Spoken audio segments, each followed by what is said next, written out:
What is up? This is supposed to be the most wonderful time of the year if you're a fan of college football like I am. Let's be frank. My favorite team is balling right now, getting ready to, try to advance to the national championship game. I'll monitor that and make sure that tomorrow we have a comprehensive breakdown of some sports information regarding college football. We'll take a deeper dive into the NFL playoffs a little bit later on. We got a lot to get to in a little bit of time, but I can't be a robot this evening. I just got to be perfectly straight with you because it's really kind of hard to focus on a college football national championship semifinal, which in the sports world is a big damn deal.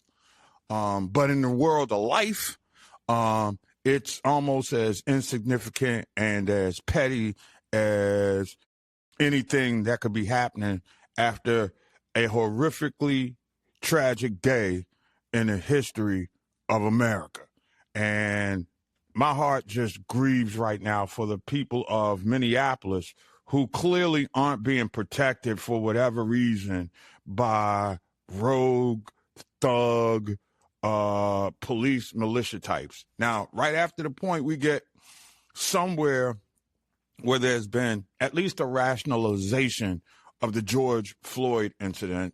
ICE goes into Minneapolis, and they kill a 37-year-old woman, Renee Nicole Good, U.S. citizen, mother of three, and she was basically shot in the head in South Minneapolis at the intersection of 34th and Portland Avenue, just blocks away from where George Floyd was killed in 2020. Now, I thought we were a community, a nation that would evolve in 6 years. Okay? What we've seen now is a nation that has dissolved over the last 6 years. I am so crushed that ICE would go in under their Operation Surge thing, which is reportedly a large-scale federal crackdown involving about 2,000 agents who basically have invaded the Twin Cities. Okay? And Christy Bourne can do what she did by coming out and putting slurs on a dead woman's life. They're trying to spin it as though the car was putting the ICE agent in harm's way. Well, first off, it can be safely said now that when you're hiding behind a mask and you're asking people for ID, but you don't have a warrant, you're a goddamn coward. All right? Let's be clear about that. You're a damn coward. That's all I'm going to say. You have to be a low-life, small balls having jerk off if you participating and your first option when a woman is driving a car is to shoot her in the damn face. That is some. I know we got FCC requirements that you got to follow, but it's hard to watch the video and it won't go away on social media. And the reaction has been so emotional and antagonizingly so that sometimes you just gotta vent and let it happen because there's no excuse for this. There's absolutely no excuse for what's going on. And I hate to play the race card here, but let's be clear, a blonde-haired, blue-eyed white girl can be shot in the face by a coward behind a mask. What the hell kind of country are we living in now? It's no longer the place of hope.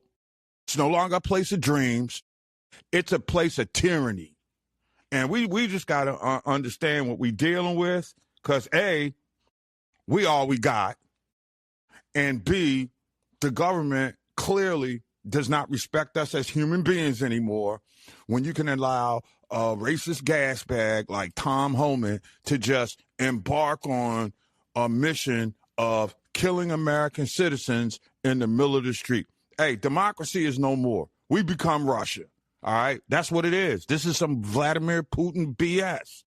You know, you're getting people like Brittany Griner taken basically off the street being held in concentration camps for no other reason than they're people of color. That's all it is. Everybody can't be white in the world. That's what we got to start dealing with. And the white superiority complex, I don't know what is going on here, especially in a place like Minnesota. Why in the hell? I mean, tell me when a city and a state is still dealing with the scars from the deep racial wounds of 2020 to go right back down the road in it, and then to have the government, the feds double down with lies. Man, this is a sad, sad country that we have become. I'm sorry. I'm that dude that used to be like the Olympics are coming up, and I was a rah-rah USA guy. Even to the extent that I'm offended if USA basketball doesn't sweep. I gives a damn about the Olympics right now.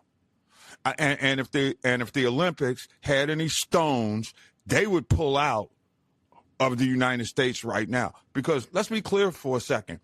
Part of the reason that you want to host the Olympics in your country is so that you can basically sell your city as a tourist destination for people around the world. You're looking for international investors to invest in your space. It was a boom for Atlanta in 1996. I watched the buildup. I watched the corruption. And there was corruption. And the IOC is probably, if not the most corrupt and morally bankrupt organization in international sports next to FIFA. And FIFA's already given our commander-in-chief a peace prize. And what does he do? He goes in and he invades, what was that? Nicaragua. He's going, he's paid off Argentina. You know what I'm saying? So here we are, running rogue in the world. Guys like Stephen Miller doubling down on it, hiding. And for the record, the Stephen Millers and the Christy Bournes of the world are living on taxpayer dollars on military bases in suburban Washington, D.C. Okay? So that's how they're doing it. They're taking your money, sending it overseas, using armed militia to murder people in cold blood, and then they're coming out on the American news agency task and putting up spin. But fortunately, there are too many of us that can critically think.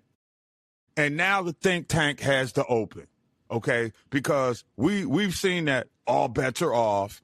Anytime a loser ICE agent, because let's be clear for a second, most ICE agents are social losers who are professionally incompetent and need to be given a place to feel that they can contribute. We saw that BS with your boy Dean Cain, the ex-Superman dude who wanted to go into ICE, but he failed his physical.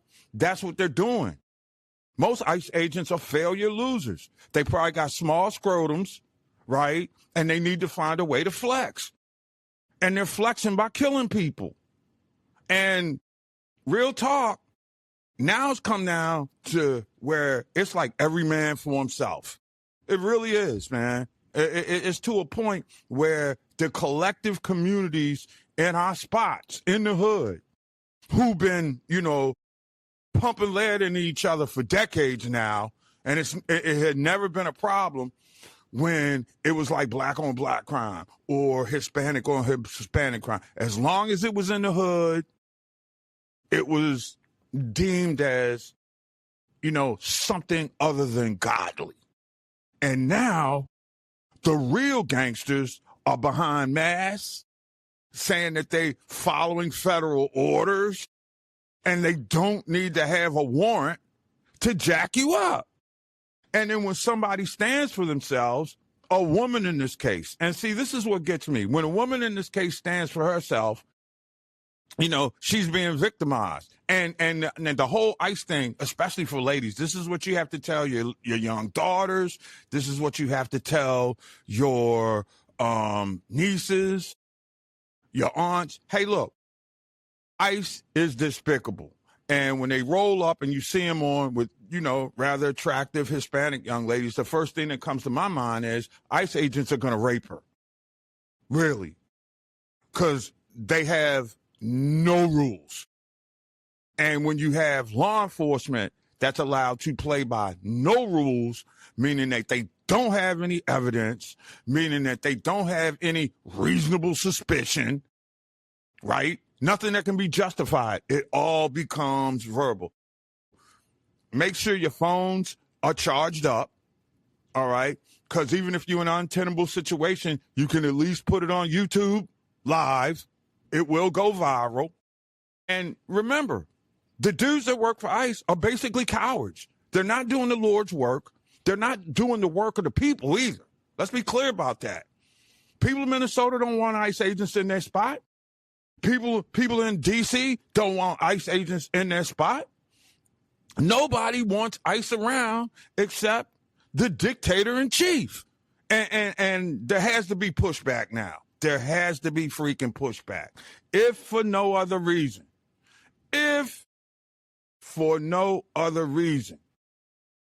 that we have kids that have now lost their mother, having already lost a dad, this could have been prevented.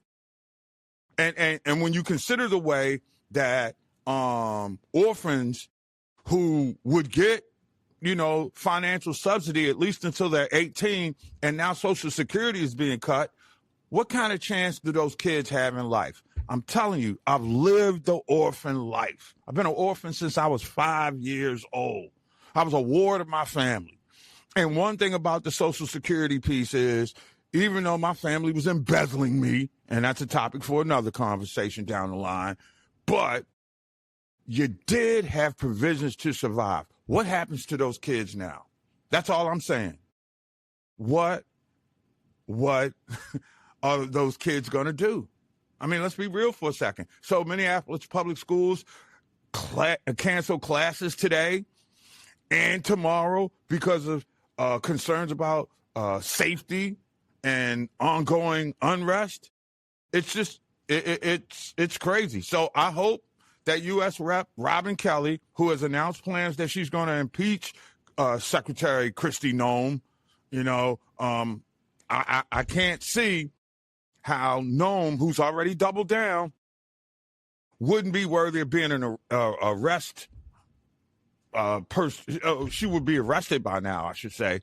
But I think that there are going to be enough roadblocks in this investigation coming from the Marco Rubios and the Cash Patels and all that kind of stuff that we never may get the truth.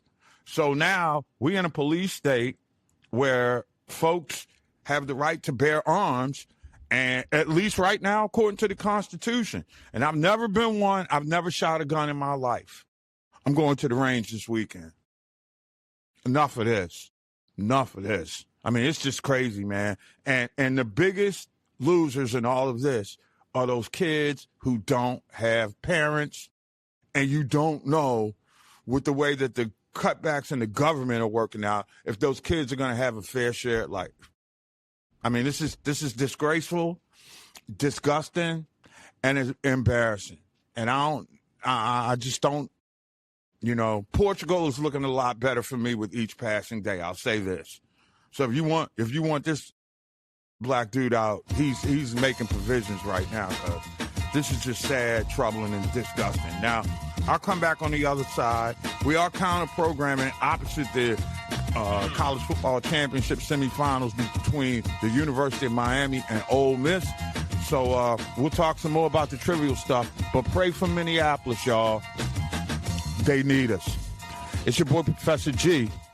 It's OG Sports Rap on the network. Remember, we all we got. Back to the barbershop.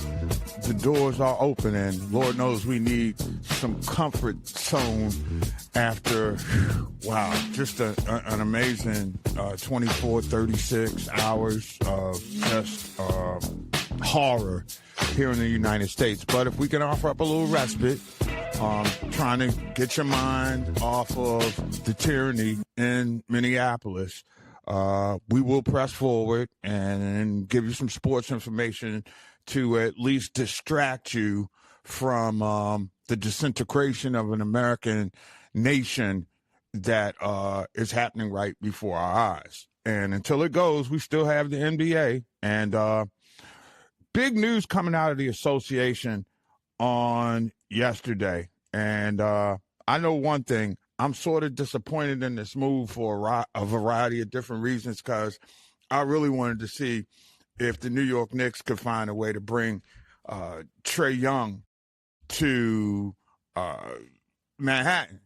But Atlanta makes the move as they clear up about $40 million in cap space for next season by moving Trae Young to the Wizards for C.J. McCollum and Corey Kispert. Now, no draft picks were exchanged in this deal, which I find shocking from a Wizards perspective, because what they do is normally they have enough draft capital to get high-end lottery-type picks, and then they end up moving them anyway because ultimately they suck. They don't want to pay him a second contract or something like that. This was a frugal move by Washington. I will say this. When they acquired C.J. McCollum last year, and I think he was coming from Milwaukee, if I'm not mistaken. I forgot where he played last year. Nonetheless, when they got McCollum, I knew that this was a rental. And I'm pretty sure he didn't buy any property in the DMV. Of course, it's damn expensive right now, but that's a topic for another conversation. Still, to see him move and Corey Kispert move, well, the Kispert move, a big that's kind of slow and sluggish defensively. He's got a nice face-up game, but I don't know if he's a difference maker. But when you're the Hawks and you can save $40 million in cap space by basically trading off a guy who really wasn't worth the contract. And I think they're, front office executives and the NBA's collective bargaining agreement are weakening a lot of teams. And the Hawks, who have been dreadful in the front office for decades. I mean, really, from when Stan Kasten was running the front office to when he turned it over to Pete Babcock and Danny Ferry. The Hawks are just an enigma wrapped around a quandary that you can't figure out. Because Atlanta's a destination place. There were so many people that knew after the story had broken yesterday or a couple of days ago, when I think first Shams Charania with ESPN broke the story that Trae Young was, the only place that he really wanted to be traded to was Washington. And I get it, because D.C., well, until ICE invaded, was a mad cool place for people to visit, think about making it a home instead of a port of call. There are a lot of people who come from out of town that would go to Georgetown or would go to Howard or go to George Washington or American University and the like, and they fall in love with the area because of the diversity. I mean, if you're a black person and you see empowered black people, D.C. was a destination. So I get that from where Trae Young is coming. But the problem is, having lived, I've done a 10-year bit in Atlanta, right? And you're moving from one progressive black American city to another, but at least there was always a seeming emphasis that if you were with the Hawks, you had a plausible opportunity to make a run in the playoffs. When you come to the Wizards, you go to a barren wasteland where tremendous players simply go to die. And why in the hell, if you're Trae Young, if you're a competitor, if you want to compete, right, for a championship, why the hell do you come to Washington? Let's be clear. Washington ain't played in the NBA Finals since I was in junior high school. I'll be 60 this year, y'all. All right? Let's be clear about that. Wizards, the Bullets, as they were known at that time, won the NBA championship. I'm like in the 8th grade. Come on, man. So it just speaks volumes once again about how the generation of NBA players that are, infecting this game, they don't give a damn about the future of the game. They care about themselves getting paid in their comfort zone. Now, again, look, Trae Young ain't going to win a championship in Atlanta because their front office is one of the worst, okay? Let's just put that out there for public consumption. But the fact that he's going to pick Washington as a destination? Really? Man, it's been more than 10 years since Washington's been in the playoffs. Now, again, you look at the Wizards and you admire the front office, and they've done their best. But what should give Washington Wizards fans hope that they're now a better team? And how does this trade also for Trae Young make the Atlanta Hawks a better team? That's the question I want to know. And I don't understand how the Wizards actually get themselves or make themselves a better team. Well, I will say this. In all fairness, the credentials look really, really lovely because here's the deal. He is, Trae Young that is, a proven all-star playmaker, and you can get him without getting any draft capital, at least from the front office savvy department. It looks like a good deal. Now, here's another thing. They're hoping to accelerate the development of their young core players that they're building around, the Alex Sars and Bub Carringtons of the world. So Trae Young, I guess, is going to have to be the guy that runs the offense. Now, again, he is one of the elite passers in the game. He does a great job of forcing defenses to have to come to him so he can play the drive and dish game. He averaged almost 12 assists last year, which is, playmaking is something that Washington hasn't had in quite some time. I might say Gilbert Arenas or John Wall certainly were the last two legitimate type of point guards. But, you got a Trey Johnson, you got a Bilal Coulibaly in Washington who can now operate more off-ball situations, and they be better in certain offensive sets. But one thing about it, you bring Trae Young in to Washington, and as a basketball move, his presence should benefit the players like Alex Sarr, who plays the hell out of the pick and roll real good, Trey Johnson and Bilal Coulibaly, who will be able to play more off the ball. And dare I say, it seems to be a smart decision for the Wizards, who take a big gamble. They still have future picks. Trae Young's contract structure includes a player option for next year, but it also gives the Wizards financial flexibility and a timeline to evaluate how he fits in the long-term future. And then finally, also for the fans who really have not had anything to cheer about in Washington, other than the fact that when they go to Wizards games, they see their favorite players who are normally killing the home team. And then again, you've got the owner who is definitely more preoccupied with the success of the hockey franchise and Alex Ovechkin, which is a thing. I mean, the Washington management up under their monumental group is real protective of the greatness of Alexander Ovechkin and building around the Capitals, but they've forgotten to be as savvy in the front office with the Wizards, and that's why they have stunk. Now, I'll tell you what, Atlanta may have given up their superstar player, Ice Trae or whatever, and he was on the bench as the trade was being finalized last year, so he didn't play. And you can see all the celebrities from the ATL that were sad to see him go. Trae Young was living that dirty South entertainment life. So, hopefully he likes go-go. and mambo sauce, and it'll work out. But I'll tell you one thing. The trade makes the Hawks a better team by giving them some sort of direction for the building of their roster. They've got a little bit more financial flexibility, and that gives them the opportunity to build around a number of young, talented players. I mean, you got Jalen Johnson as the new centerpiece of the franchise. He's an all-star caliber player this season.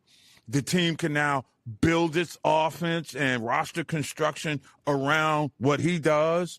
The Hawks really had difficulty with Trae Young dominating the ball.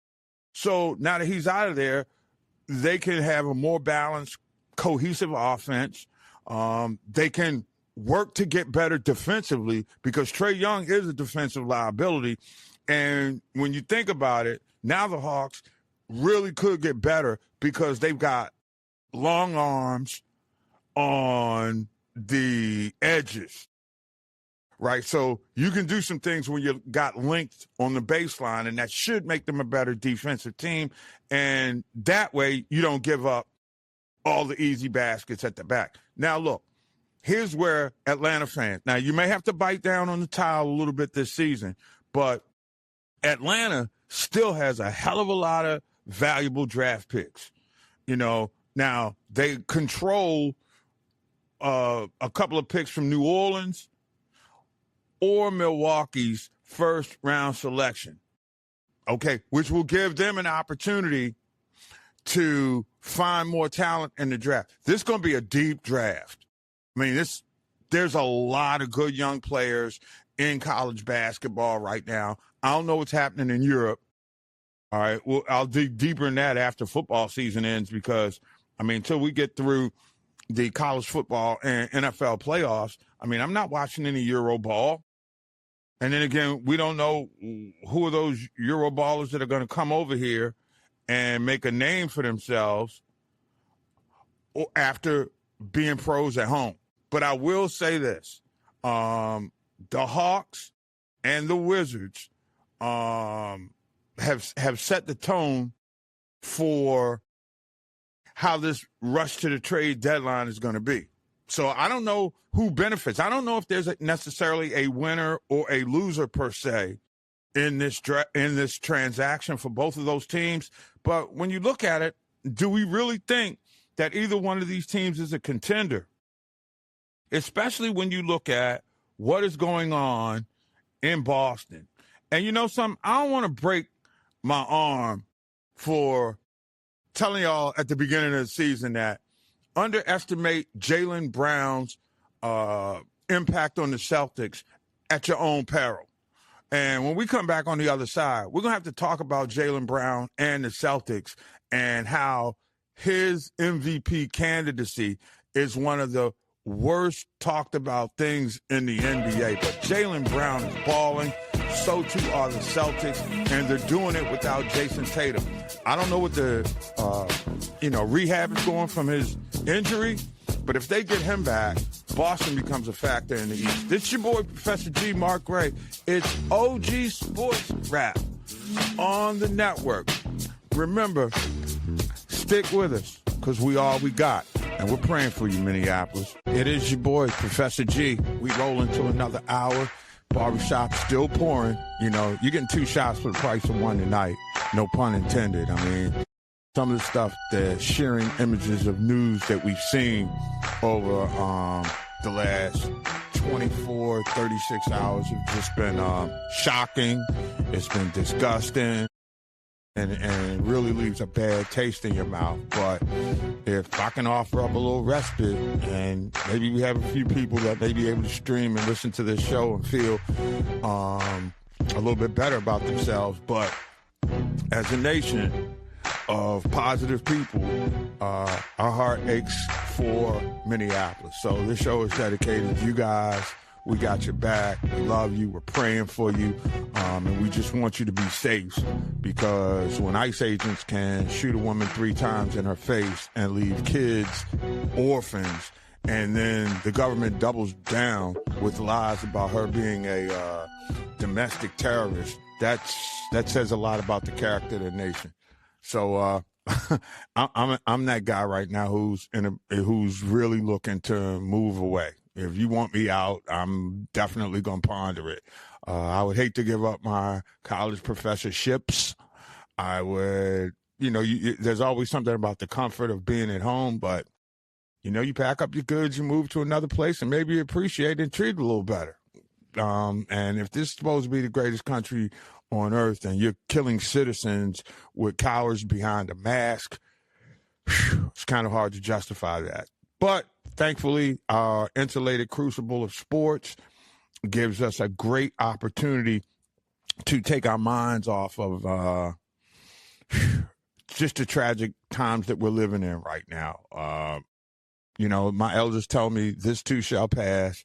They've seen things like this before. So I guess it's on our generation to, step up and fight for what's right.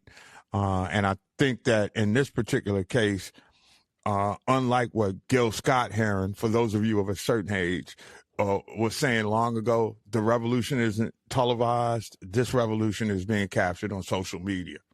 This will live forever. And it's going to be archived by a bunch of people. And, if the country is still standing after this regime and you look back at the history through technology, the way it's going to be chronicled, it's not going to paint a rosy picture on this administration and the culprits who were involved. And I think their families will be shamed, their legacies will be shamed, and it'll be a new world order after the hostile takeover of the country. But we can, deal with all that in civics class a little bit later on. But we do have some trivial pursuits, given the context of what we're dealing with right now. It is NFL Wild Card Weekend, and I will say this: this is kind of where I like the way that the NFL and the college football playoffs seem to have some synergy right now. You sort of start the weekend with Thursday and Friday night matches, which are the final four games in the college football playoffs, as the U right now is taking on Ole Miss and a matchup that has far greater ramifications, if you will, than just the first spot being collected in the college football playoffs. And make no mistake about it, the Raiders, at least from the rumors and the tea leaves that you see, are interested in Indiana's head coach, Kirk Cignetti, for the potential of pairing him with his Heisman Trophy winning quarterback, Fernando Mendoza. And so when you start looking at prospects for a college coach to move to the NFL, Kirk Cignetti can say what he wants. He's got about $40 million worth of reasons to stay in Indianapolis. But if that could double to 80 mil, how do you turn it down? So I'll be interested to see if Mark Davis, Al's son, is willing to open up the checkbook, because you may have, in fact, found or killed two birds with one stone, I think is the analogy I would like to learn. You get your sustainable, long-term head coach who has his own quarterback that they've had success with in college, and they grow together in the NFL. Now, again, Cignetti may be at a time in his life where he's comfortable being off the grid, not wanting to deal with the diva antics of the NFL, but the Raiders can do a lot better than that. I don't think Kirk Cignetti comes from college and does for the Raiders what Mike White did when he came to college. That was an abject disgrace. And there's no way you can look at it any other way than that. So I could see the Davis regime not necessarily being all about the college coach, but these are different times. These are different players. Who's going to make that call? Okay, so that takes away some of the off-field stuff, but we got games this weekend, and the playoffs start with the Rams at the Panthers. And despite having to come all the way across the country, I think I have to like the Rams in that game. I just think that the experience of guys like Matthew Stafford and a solid running game, and receivers who can make big plays like Puka Nacua, I think it's too much for the Panthers. I think the rush of the Panthers just making the postseason tournament now adds fuel to the fire for the Rams. I think, and the Rams are a difficult team because it takes one win to build some momentum. So Saturday, 4:30 East Coast time, 1:30 out west, Rams at Carolina. About the only thing I would say that could play into Carolina's favor is the fact that the Rams have to come over across the country to play what would be a 1:30 game their time at 4:30 East Coast time. Maybe they probably get out a day early just to get acclimated to the new time zone. But I just think experience in a moment like this is too much for the Panthers. Panthers are a young story. Bryce Young is learning. This will be a developmental moment as he tries to become the superstar leader. But I just think the Rams are too good. I really do. And they are one of the teams that could be playing on Wild Card Weekend that you can see with some momentum playing on the final Sunday of the conference. It's a scenario in place where I could see the Rams and the Eagles in the NFC Championship game. And the Eagles would probably have to travel, and then we would really see what the Rams are made of. I'm also interested in Saturday's game. Green Bay is at Chicago. And, I hate to use this trivial term that you may have heard one or twice, but this is unfortunately one of those black-on-black crime kind of days where you got the black quarterback in Green Bay, Jordan Love, against the black quarterback in Chicago, Caleb Williams. And my goodness, somewhere the field generals from back in the day have got to feel really, really good. I mean, I know Doug Williams is on the outside looking in as an executive with the Washington Commanders right now. But to see Caleb Williams and Jordan Love starting a postseason game, two black quarterbacks starting a postseason game in a rivalry that is the oldest in the NFL. So there's layers to this game. This is going to be an amazing game to watch. It's just unfortunate you got to have Amazon to watch it. Just when at that point where you think NFL, good job, let college football get out of the way to a certain extent. But I don't get the streaming service playoff games thing. Again, it's costing you markets. Now, again, if Amazon is allowing a local station to have their feed, that's one thing. But the whole notion of streaming only postseason games is kind of whack. I mean, your teams and their fan bases have been with you all along, watching you probably on, in many cases, analog or cable television, but now you got to go pay extra for a stream. I mean, damn, NFL, is it costing y'all that much in free agency to play payers now? I'm just trying to figure out. You're not hemorrhaging money. You're making money. And you're making money in some questionable ways. Can you say gambling? Yeah, we don't want players to gamble. But every game has a series of DraftKings commercials. And did I add that I think ESPN bought DraftKings? DraftKings makes the ESPN bets lines now, y'all. Just so you know, an FYI. Now, to me, it reeks of ethical misconduct. It leads to almost like insider trading when you get right down to it. Because, again, you can't tell me that industrious, shall we call them, reporter types who are on beats, who are around buildings, they get information from the organization directly and they have a feel for what they're watching. So why don't I give some advice to my cousin and a few $100s and let him put this money on the game for me, because I know what kind of trends may be developing. I may have the inside scoop on injuries, because injuries do, in fact, affect the betting line. But we have it's funny how the NFL does have a look the other way approach to a lot of different issues, and one of them is this gambling thing. Now, I'll give you fantasy football, all right, and that's fun because you're insulated groups, and you don't have to pay if you lose. You may buy into a league or something, but this whole notion of the NFL and gambling really comes under a microscope to me, especially when the game has become too officious.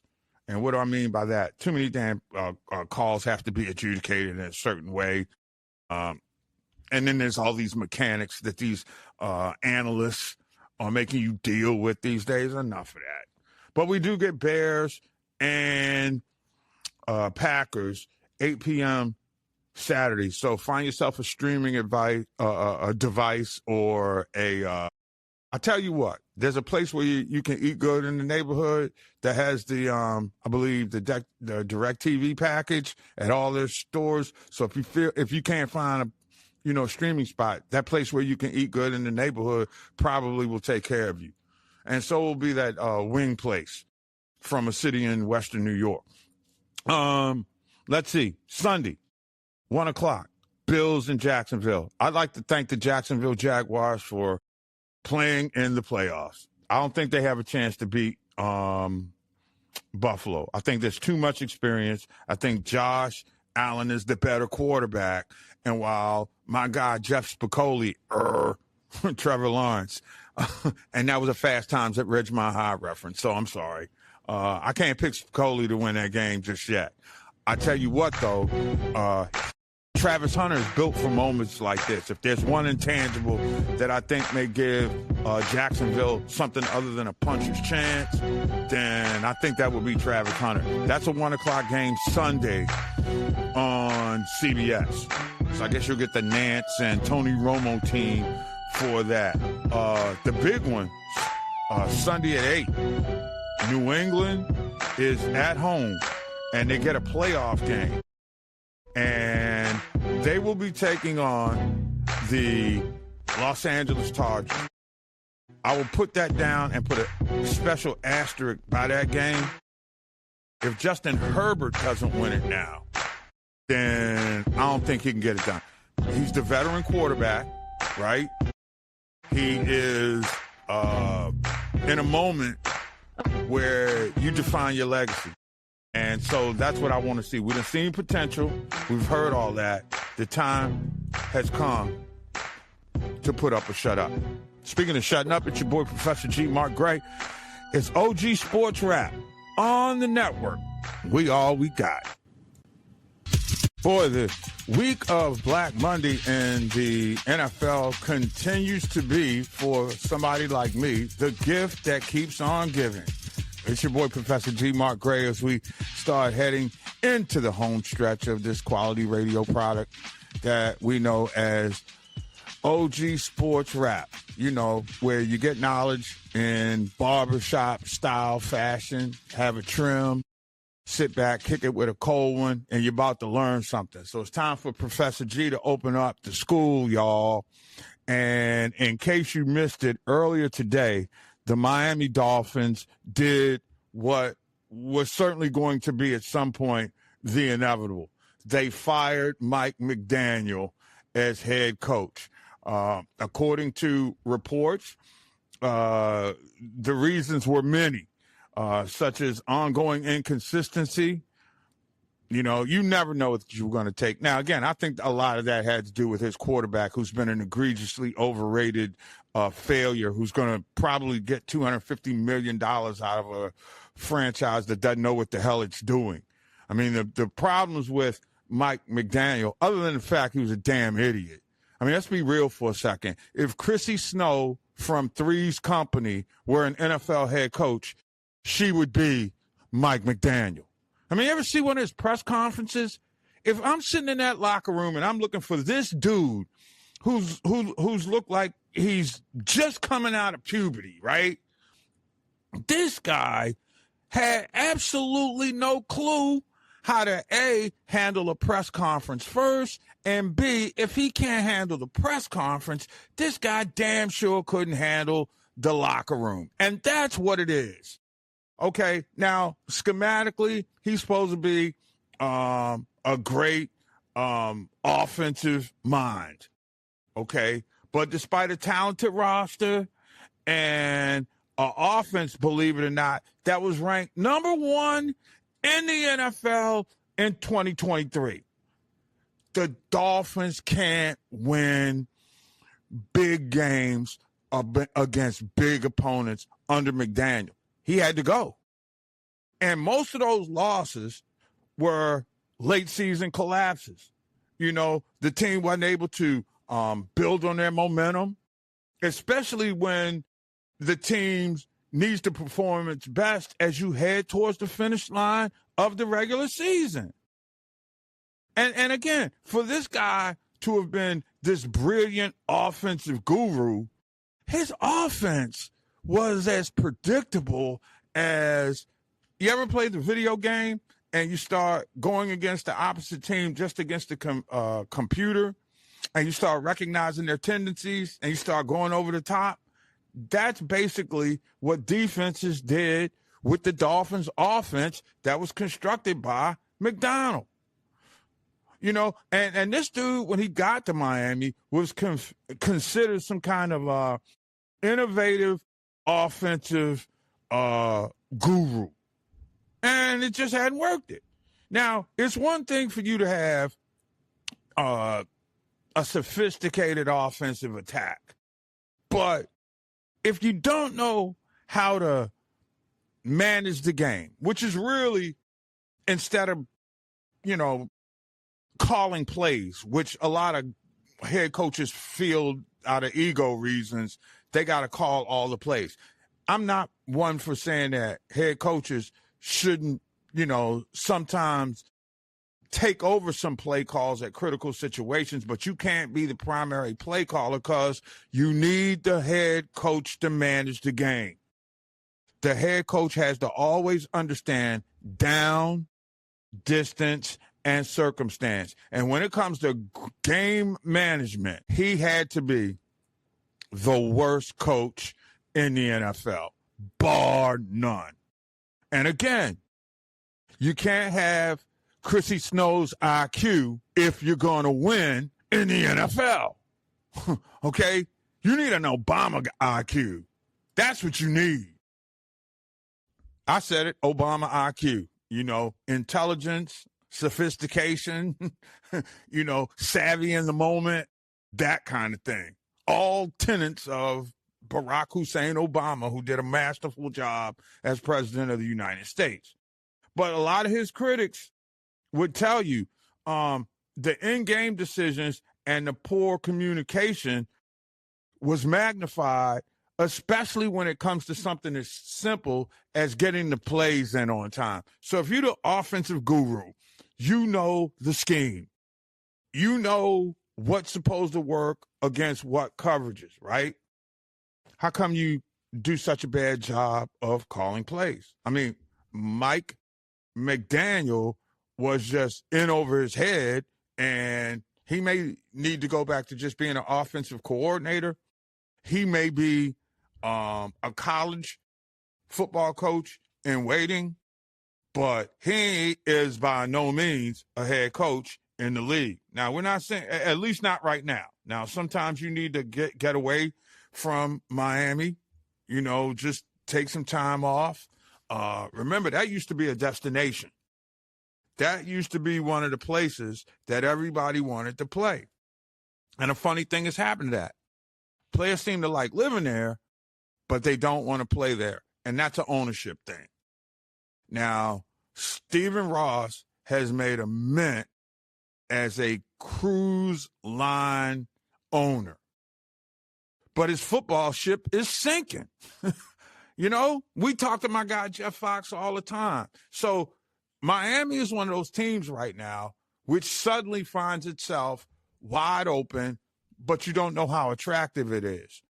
They've got to rectify the quarterback situation. They've got holes on the defense, quite frankly, which can be shored up, I think, by a better scheme, number one, and number two, a defensive coordinator who knows how to put his players in position to make big plays.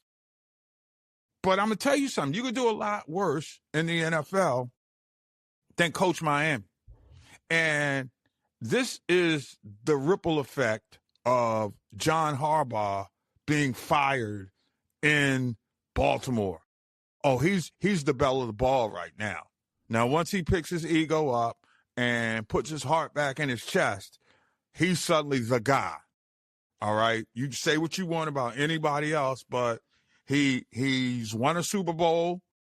His teams were somewhat consistent, though disappointing over the last 5 years. John Harbaugh goes to Miami, brings in some discipline because the Dolphins need discipline. I mean, let's be real for a second. They couldn't get plays in on time. And the distractions of that area, if you're a 16-year-old dude bimbo, which in many respects, McDaniel looked like all the time. You can say what you want about other press conferences around the league. When Mike McDaniel, or Mike McDaniel, I should say, is in front of a microphone, I don't know. He looks stoned to me. I mean, I don't know if he's playing puff, puff, pass before he gets to the microphone or he's throwing back some gummies or what. But the guy never seemed like he was lucid when he was answering questions, pardon me. And the same thing held true to form with the, postseason debriefing. I'm going to be a part of the process for hiring a new general manager. So here's Miami right now. Chris Ballard, out. It's like, dude, you don't know how to cook. You don't know how to shop for groceries. It's been nice having you here. Goodbye. Right? And now you take Mike McDaniel, and it's like, Chrissy, we love you, but you're just not smart enough for the job. Don't let the doorknob hit you where the good Lord split you. You feeling me? But I tell you what, you could do a lot worse than being in Miami right now. You got to get rid of the scrub quarterback, and I think you got to get better on the edges. And the defense is just, well, when you're playing defense and you're not disciplined, it's the recipe for, falling out of the playoffs as consistently and many times as McDaniel was coaching the Dolphins. So the question is, where do the Dolphins go? What's more attractive to John Harbaugh? He will be coaching next year. My two options would be right now, Atlanta, who's got a better roster all the way around, constructed by Terry Fontenot and the boys. I don't think Raheem Morris got the best out of that roster for whatever reason. Maybe his demeanor wasn't where it should have been in terms of, I'm giving the ball to Michael Penix. We're going to ride or die with him. Hopefully by next week, I'll be able to get some inside scoop on what that means. But if you're a Miami fan, I mean, who would you rather have right now? Because I'm going to tell you something. And we talked to Jeff Fox about this last week from Miami, and remember, Lamar Jackson is from Miami. So now with Jackson set to be somewhere around, I believe, a $54 million cap hit next year.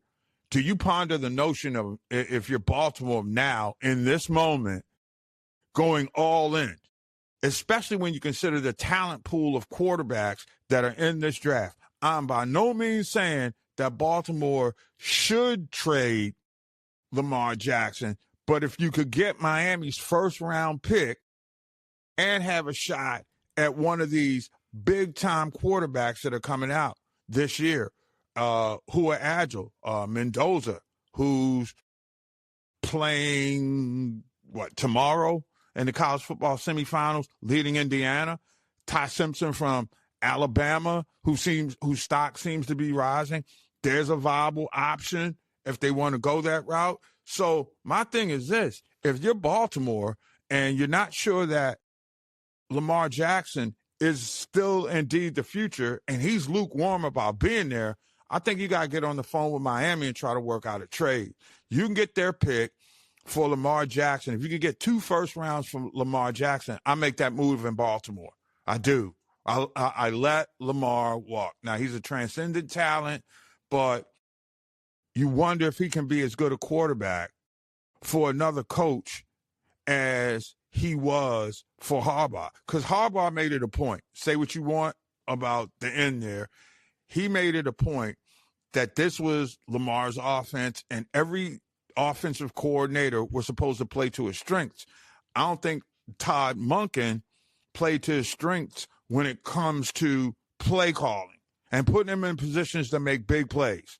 Again, Baltimore's offense had been scatterbrained for at least 2 or 3 years. There's no reason that Baltimore's offense should have ever struggled when you've got an all-time Hall of Fame caliber running back in Derrick Henry and a future Hall of Fame quarterback in Lamar Jackson.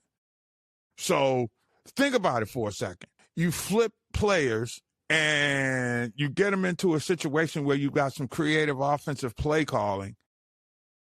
Maybe things change for both those franchises. That would be an interesting scenario. And it's not, it's an interconference trade, but it's not a division trade. And so if you're Baltimore, and I'm just thinking, Mendoza is a mobile guy. You can run the same principles and concepts in that offense.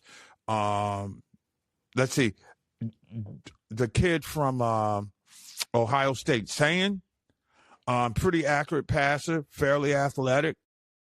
I mean, there are 1,000,001 places that Baltimore and Miami could go. But I think that there's somewhere in the middle, a meeting somewhere where Lamar Jackson could go back to Miami.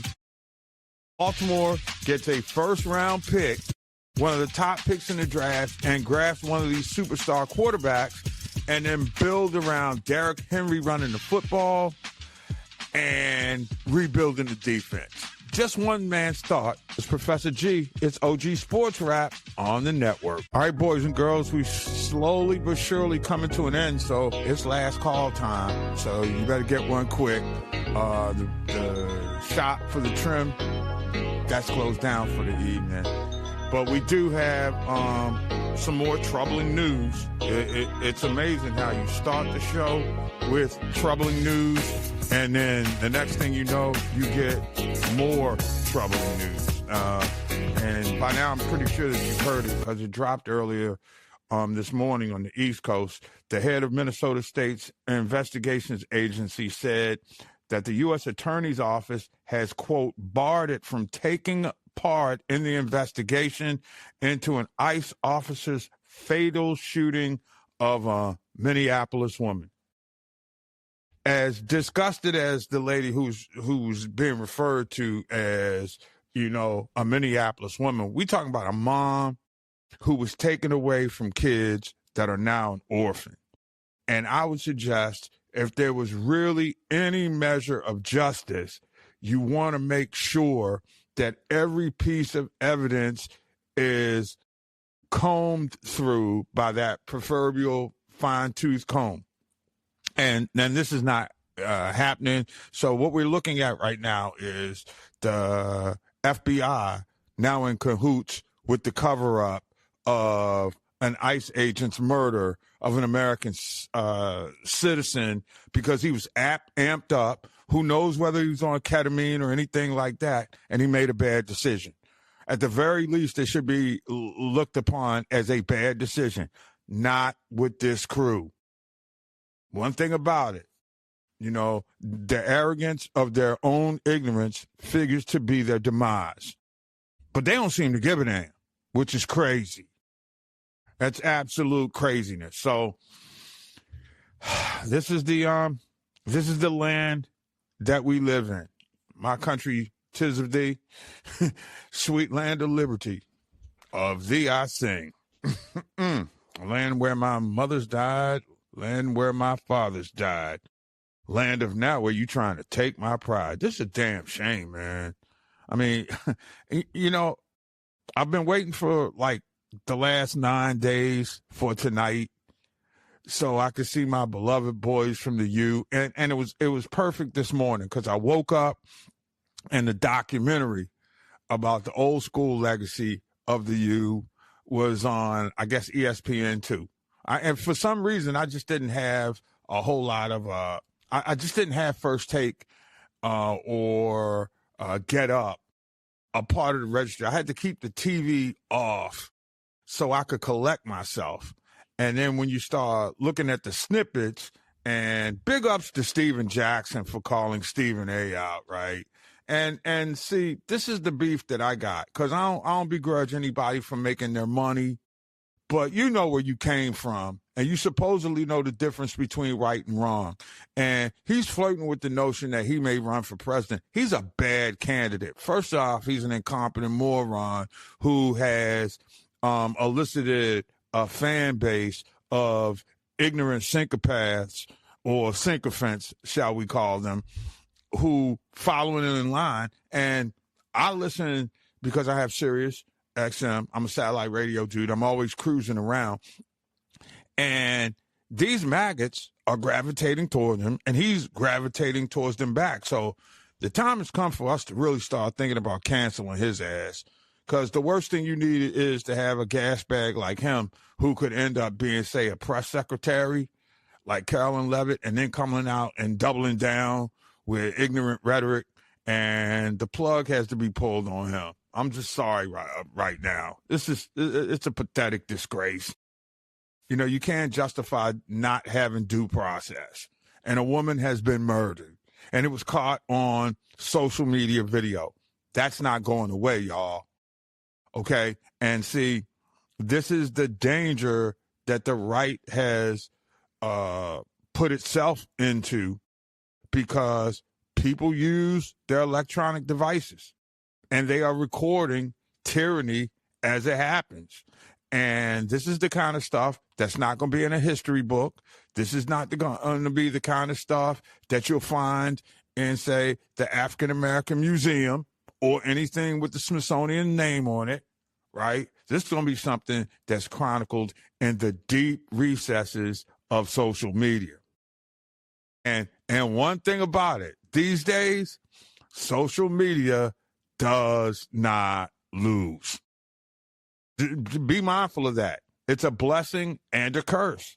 Just ask Candace Owens.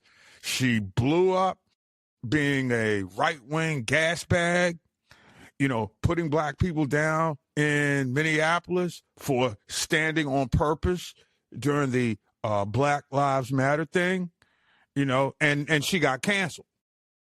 Remember, black folks ain't messing with Candace Owens anymore. They're done with her. And I'm sorry, Stephen A is becoming Candace Owens with a different package. That is what it is. So, and he's got his MAGA base. I will say that, because if you listen to Paul Feinbaum's show, you hear a lot of the MAGA base on, I guess it's ESPN Extra or whatever, when he airs his show, the simulcast that he does every day. And big ups to him for yesterday's show, because apparently, and that's the thing about Arizona. In the wintertime, you can have days where it's not 65 or 70 degrees. And I think they got into town when it was about 45 or 40 degrees. And he trooped through a radio talk show with battling the flu and was still able to do his job. But that being said, the Feinbaum crew is the Stephen A crew who they're buying into.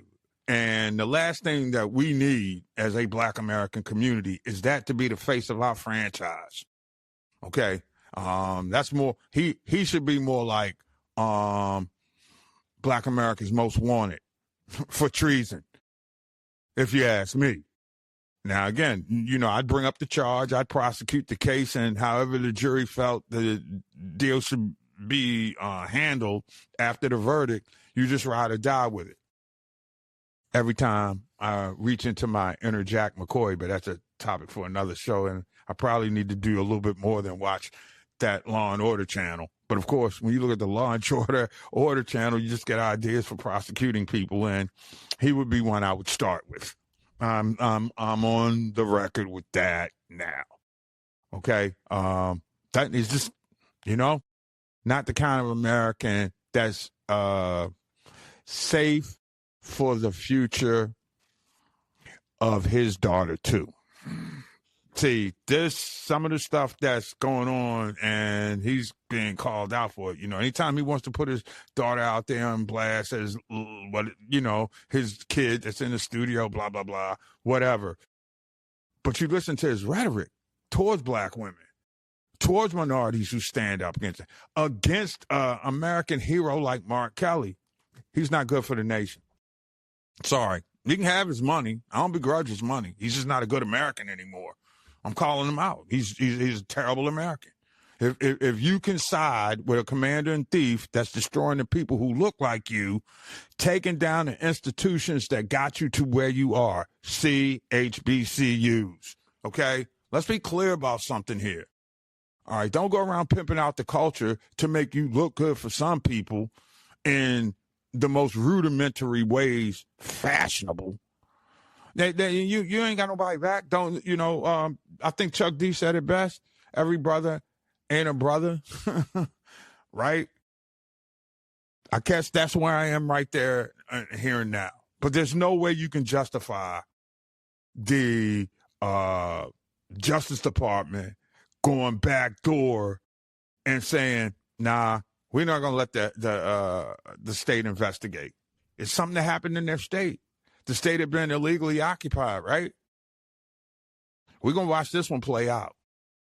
Because one thing about the Derek Chauvin case, when it was caught on video and you saw what you saw outside the bodega where George Floyd was killed, right? Let's open that can up. We saw it. Chauvin was prosecuted, was convicted, then pardoned. For no other reason than people of color stood on purpose and protested legally under the umbrella of free speech. I'll bring up Stephen Miller here for a second, too. I saw the clip, and I will say the British reporters do great things to go undercover. At the moment of the George Floyd protests, they charged Black Lives Matter, BLM movement, destabilizing the country. The country wasn't stable after seeing the pictures in Minneapolis where a black guy was murdered by a cop. And so what did they do? They pardoned Derek Chauvin. He was just doing his job. So what we're saying is right now is we're living with an eerie presence in our community.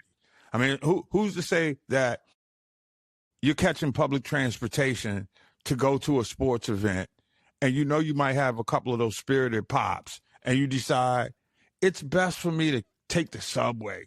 And you get to the subway station and there are dudes in masks just arbitrarily asking for your ID, saying that they've got a lawful order and they need to see your ID. No. What's the lawful order? What's the, where's the warrant or whatever?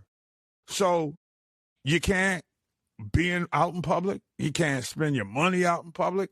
The restaurants that you used to go downtown to see, they're closing up because nobody is downtown.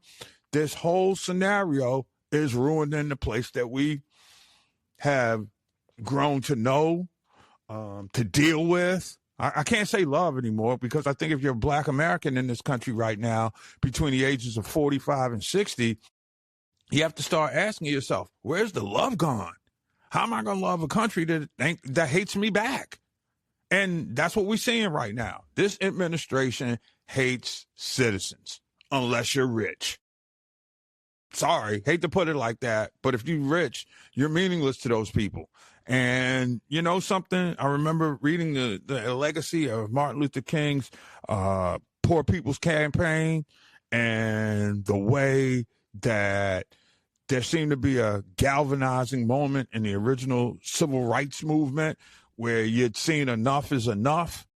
I think that was that moment yesterday in Minneapolis. I really do. You were sick. Most of America was sickened by the George Floyd thing.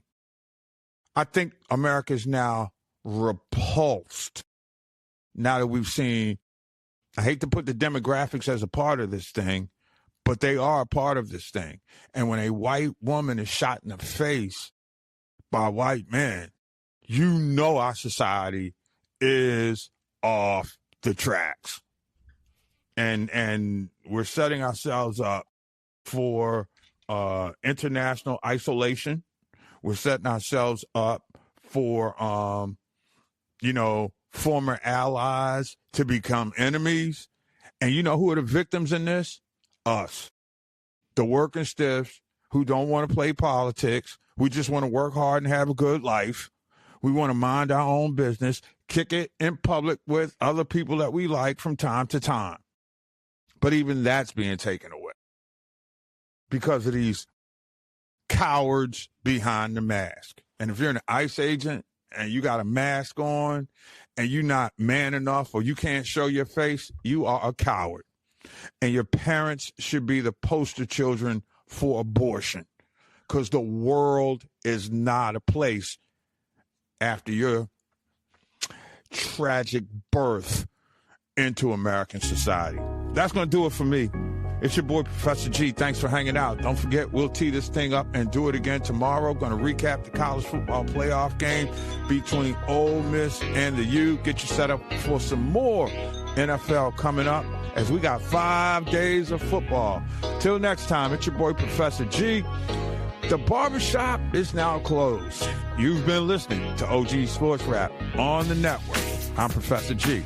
We all we got.